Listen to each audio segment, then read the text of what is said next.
അവക്കിപ്പോ ഈ വീട് മാറി താമസിക്കണോ? അതിന് അവൾ കണ്ടുപിടിച്ച കാരണം എന്താണെന്ന് അറിയാമോ? അച്ഛൻ അവളടുത്ത് അവമര്യാദയായിട്ട് പെരുമാറി. ഇങ്ങനെ ഒരു വൃത്തിയിട്ട മനസ്സിനാണ് ഞാൻ ഇത്രയും നാൾ സ്നേഹിച്ചതെന്ന് ഞാൻ ഇപ്പൊ ആലോചിക്കും. നിന്റെ അച്ഛനെ കുറിച്ച് എന്തോ അങ്ങനെ പറഞ്ഞിട്ടുണ്ടെങ്കിൽ അത് ശരിയായിരിക്കും മോനെ.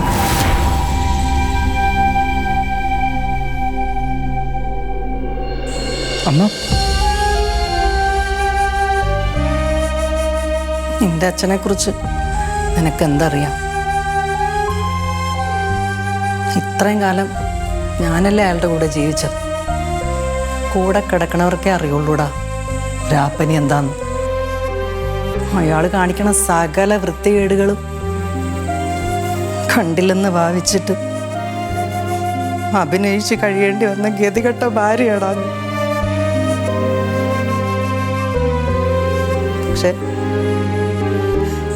ഇന്ദുവിനോട് അയാളത് ചെയ്യുമെന്ന് ഞാൻ കരുതിയതേ ഇല്ല.